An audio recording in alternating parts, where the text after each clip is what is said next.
Hey everybody! Today we're doing a bit of a box opening, and this is going to be separate from. I was originally going to do this as part of our May box opening, but I thought about it and like this is a cool enough thing to do on its own to just do a little opening and video of it on its own. So I mentioned in the iirc II video, which I don't know if we'll be done with by the time this comes around, that we had to buy something quite expensive that we did like and we're interested in, but we were kind of pressured into doing this right now as well as part of the bargain to get our iirc II translates. And this box is falling apart.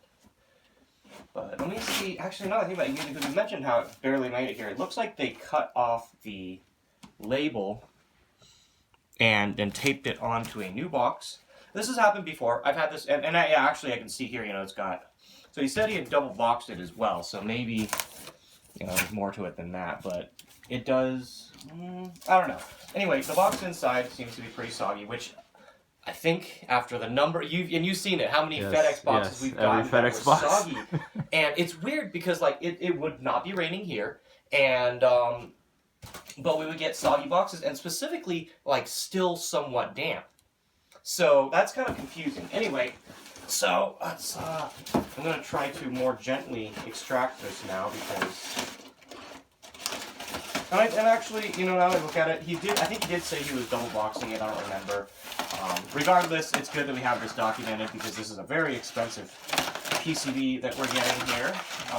It is Deathsmiles II, and this one is in great shape from everything that we have seen.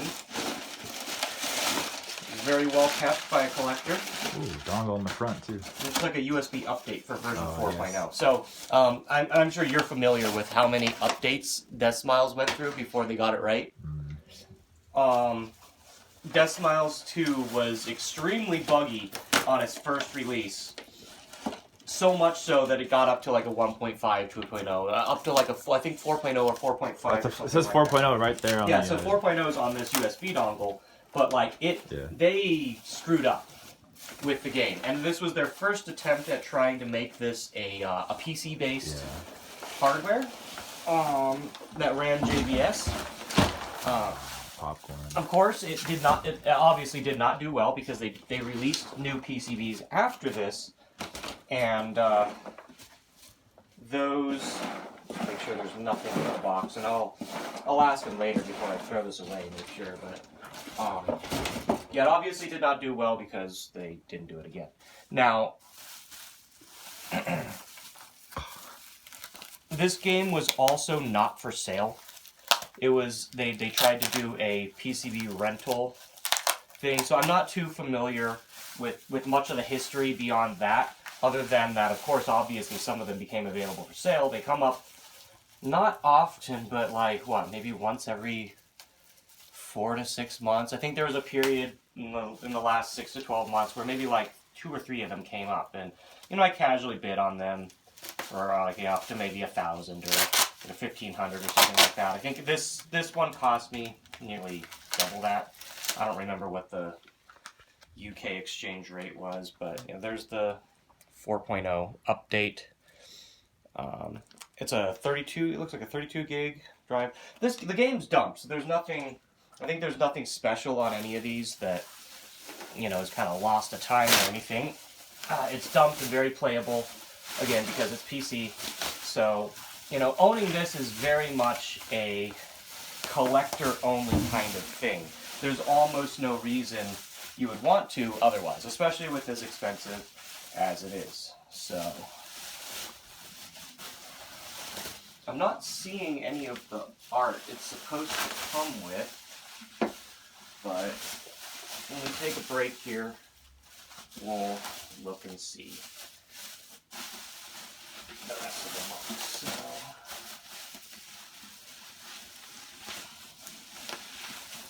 So he pointed out to me that this is a, oops, I just made that. Just poked a hole in our cheap bench. So here's our PC. You put a Nocto fan in. Looks like, I don't know if that got a little soggy or Yeah, it seems unusual. This corner is a little bent. Oh, I mean, I'll ask him, like, you know, because otherwise I think it was supposed to be in pretty solid shape otherwise. I mean, this is a big... I mean, those always get bent when you get shipped. Yeah, it's just a gigantic block, so... Anyway. You change the power supply too? No, it looks fine. No, you know, it's EVGA, so it doesn't seem like no, he did. He did put in Noctua fans. Yeah. So like it's a well kept PCB. We'll take a look on the inside in a sec, but we've got our JBS plug here, just a regular PC ports here. Got the big cave logo here on the top, and yeah, that's about it. So unless it's like packed inside, I don't see any of the artwork or anything that's supposed to come with it. Let's check the rest of the box. Don't see anything. I will, and before we come back to take a look inside that, hook it up, give it a test, I'll check with him and see, you know, what we might be missing if we are. At any rate, there's nothing in here. The box seems empty. So yeah, we'll be right back once we get this open. We'll look inside and hook up the game. On the board. So we got this in just now. I'm just going to do this real quick before we sit down and get the board all working. While I've got Lemony here, I'm getting as much screen time out of him as I can because that's how I am. You'll work your resources to the bone. Milk that talent. So, all right. Right here. Open this up. After FedEx screwed us on the last set, now magically there's another around, and has been as good as to, you know, help fulfill this for us. I feel real bad. You know, there's basically no winners in this situation. No. And, no. But we've got our art now, and this will be able to go into the ground. Like you see, that we packed this in real good, just so that there's no way that something could get screwed up. And we have this beautiful note written twice, 3 times. Please handle with respect. Dear Customs Inspector, please handle with respect. I cannot replace this item if you damage it. Thank you. And that's what it says right there. Yeah. And on the other piece as well. Because, come on, guys. Come on, FedEx. You know, I think with that, it's the same as, like, I've talked about, you know, the differences between Bai and from Japan. And it's like, you're basically picking the lesser of two evils. Same thing with, like, freight shipping. People have had horror stories with CRST, and they're like, oh my god, they ruined it. But yeah, go ahead, try any other courier and tell me if they're necessarily any better. It's like, and you can't with 2 shipments or 5 shipments or 10 shipments, you can't say one's better or worse. You have to do 1,000 shipments with each before you can tell which one's better than other. So granted, you know, like, sure, there's one thing for sure, which basically if they screw up your package, they don't care. And no matter what courier you go with, you might get the illusion that one cares more, but they don't. They all suck. They all suck, yeah. So, again, and it sucks, and I think you just have to suck it up and deal with it the times that... Dear Lemony, I think you need to sharpen your knife. It's very true. Hey, dude, Lemony, I think you need to sharpen your knife. It's very true. Dude, the comments on YouTube are funny. I still get comments on YouTube videos that I made like 5 years ago. Oh, you should be doing this. Oh man, you gotta replace that fan, it's too loud. Like, dude, I don't even own that board anymore. You know?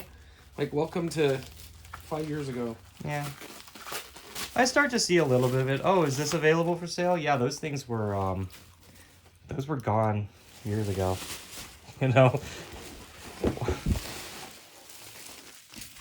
So here we've got, this looks like the smaller art. We've got the dip sheet here. And I'll wait for you to kind of see if I can open this while you're...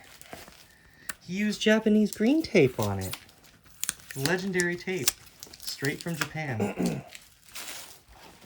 It's perfect for taping wire together, replacement Band-Aid. basically taping anything together that you don't want to leave residue on.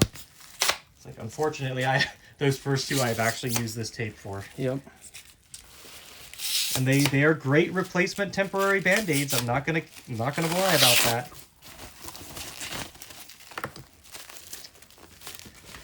So yeah, we have here in a clear file. Well, I'm gonna have to unclear file it as well. And that's probably the cardboard. So here is the full instructions. I'm not gonna look too close at it. Otherwise, I'm gonna be continuing my trend of having my videos be way too long, which this one already is going to be. So we've just got multiple here just because of I think the nature of like the PC setup and whatnot.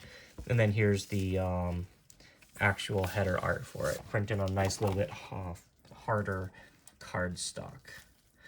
And hopefully, I'm not lazy at the end of this video. I think I'm going to try to get this all installed into a cab, pull out mainly because I don't know where the standee is, find the standee, set it up, and have a nice little display of this for now before stuff goes back into storage, you know, until I can actually get a space big enough to really go nuts. Yep.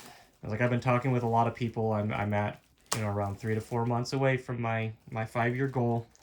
And I think my next one is going to be building, you know, an arcade in the size of 3,000 square foot or larger. But specifically, I'm not looking to open it as a business. I'm looking to build it for myself. So, you know, there's a lot of costs involved in that, and when you're not getting a return on it, that's why, you know, it would take something like 5 years to make it happen. But let's get this other. There we go. Oh, you got it? Yeah. Okay. We got some legendary Japanese white tape there. Okay. Oh. Oh, careful. Careful. Oh, it's just gonna tear that anyway. Just tear it. Okay. Woo! Fell right down. Okay. All right. And we've got the instruction card and the header pop. I don't actually know how these are supposed to be displayed, you know. Now that I think about it, like I've never quite figured out how to do that. You know, the same thing with my DDP2 art. I managed to get a kit for that with the PGM that I bought. And I don't know how these cardboard art's supposed to... I don't know on any cab, even like on an E-Grid or whatever, or Astro or Cyberlead or any of that. So anyway, that's that. We'll be right back with our attempt to get the PC to boot. All right, so we've kind of figured out something. Let's go ahead and let it get into boot, and we'll and then let go. But as far as we can tell, our issue is hardware based. There's something wrong with the board. Okay, so like if you let go now, for example, so it does this weird thing, like it'll freeze up, like let go. And you see it's frozen now, and then, you know, it starts. And so what he's doing over here is he's pressing down on one of the chips here. Earlier we were pressing down on the CPU. And it kind of produces the same results where it just freezes up if that's not being pressed down. So what we think is that there's a cold solder or something. So there's something wrong with this motherboard where it's halting execution if the motherboard isn't bowed in a specific way. So for example, like if you're holding it down now, yeah? Yeah. Let's go ahead and let it boot up if it'll actually indeed boot up this time. You might have to reboot it again, yeah. But regardless, we've isolated it down to that where it's probably not, like the I/O board seems to be fine, the hard drive's fine, the dongle's fine, everything else seems to be fine. It's just because, like, I was wondering why sometimes it would boot up into this and you'd try to use the keyboard and the keyboard wouldn't do anything, and it's pretty much because it's frozen up for some reason. So you know, sometimes you boot it up and it just wouldn't display anything, or it was just very weird on like when it was gonna successfully show anything, and I think it's just because of there's something wrong in this motherboard. And unfortunately, like modern PCs like these aren't really designed to be serviced.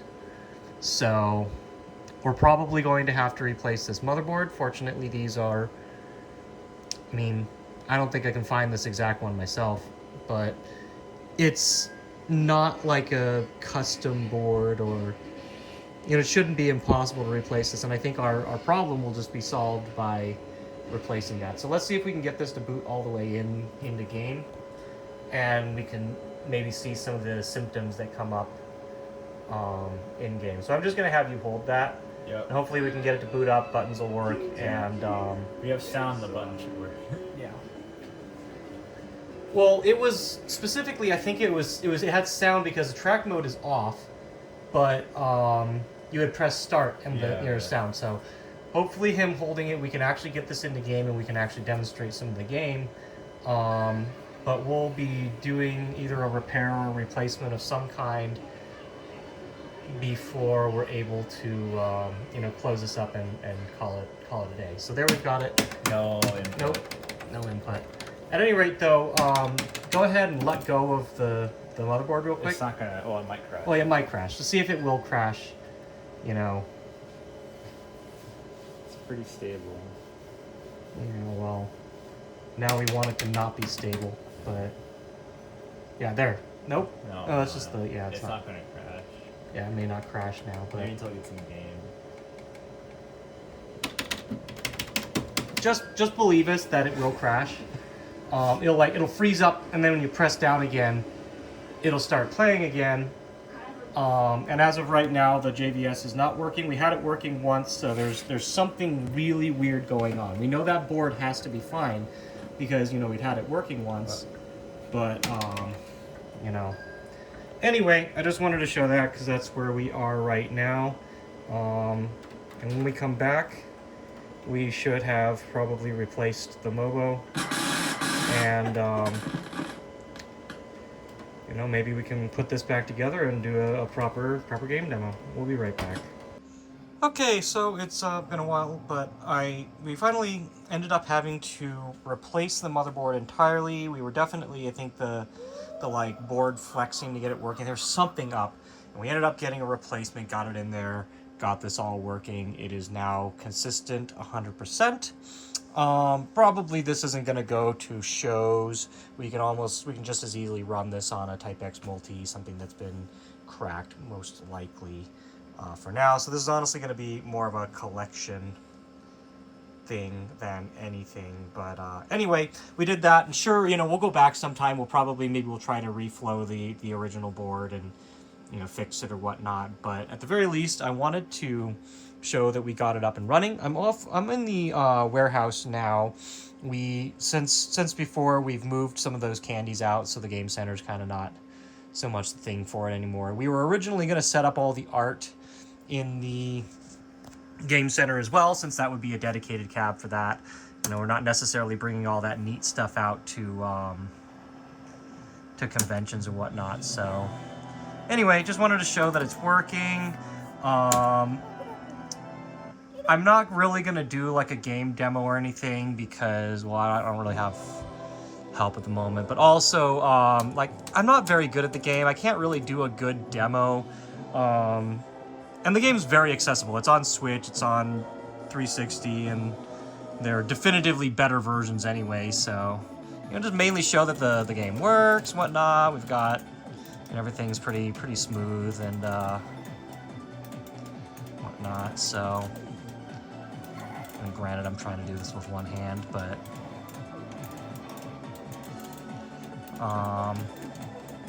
anyway, yeah, that's all I really have to say. Like, the game just, I mean, to give you an idea, I forgot if I mentioned earlier, the game has had literally, well, it went up to like version 4.5 from all the bug fixes and shit that they had to do. And I mean, granted, and remember, like, cave games, I think you're, like, at most you get like a version 1.5 and that's it.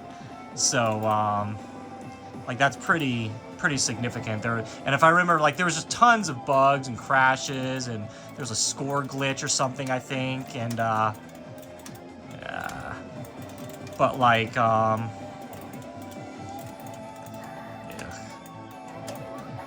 So anyway, and just like the console version, they just did a much better job. So, you know, I don't see why anyone would ever want to run the arcade version particularly, except for, you know, like for coin op setting, or you know, as a collecting for like collecting purpose, really. So I guess we'll see how far I can get with one hand while holding the camera. That might be as much fun as you get out of this.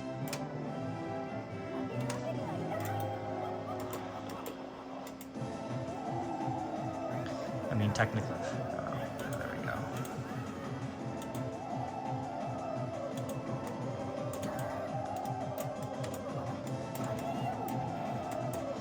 Yeah, but I mean, it's even simple things like my character, I play Follette, and she's not even in this game, so...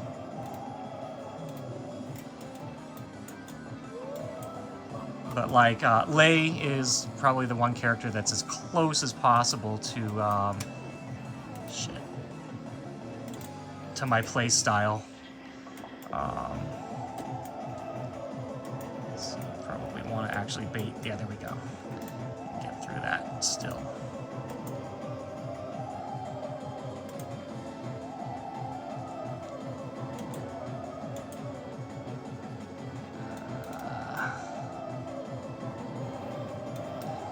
Yeah, anyway, after all this, I'm going to move this into a net city at some point. I don't know when I'm going to get around to it.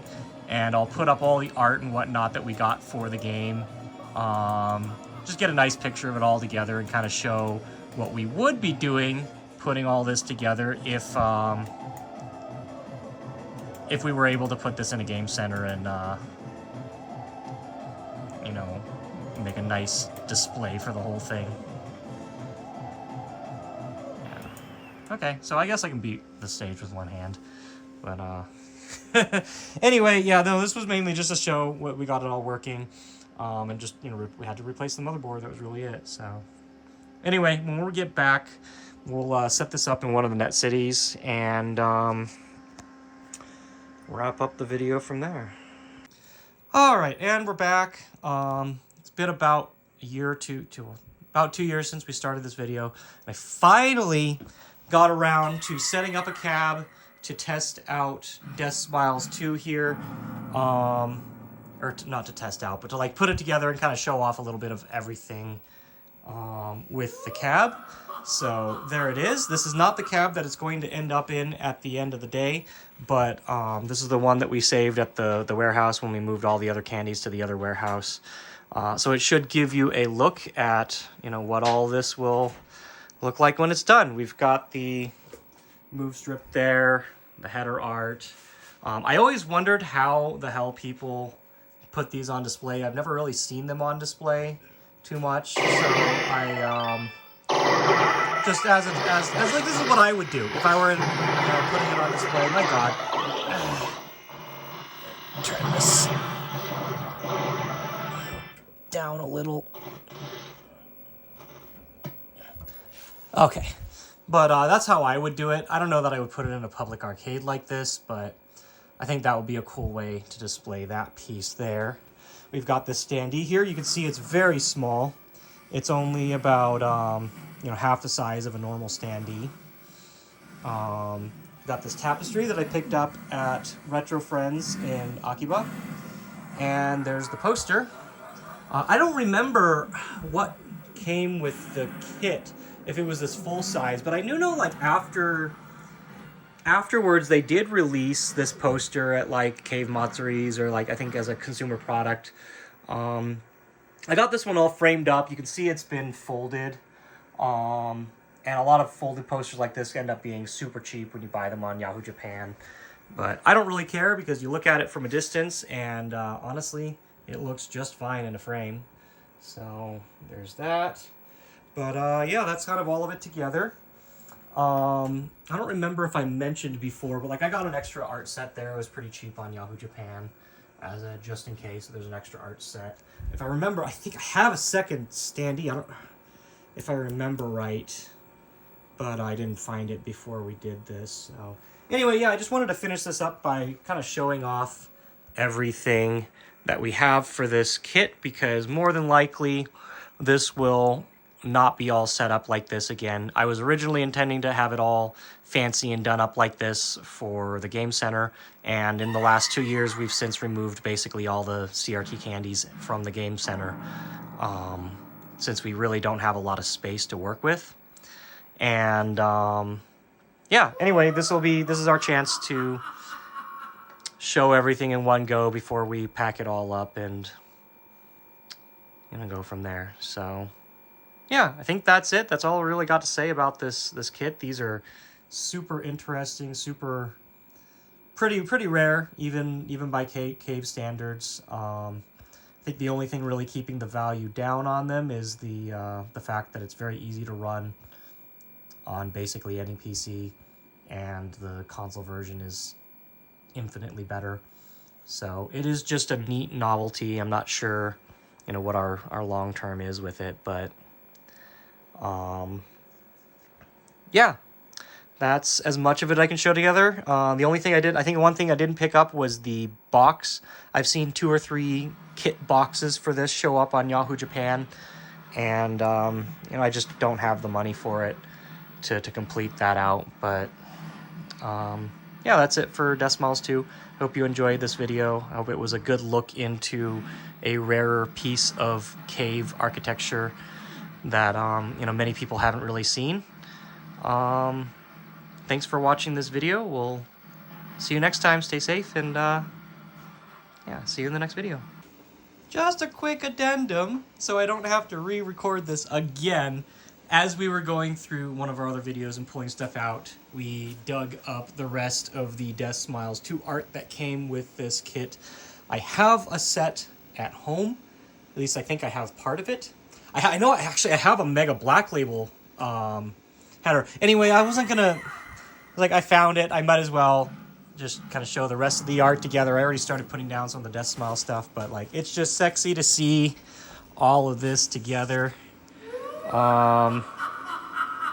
And this might be one of the last times that we'll ever have both of these together like this, so whatever, just a little addendum to the video. We'll see you next time.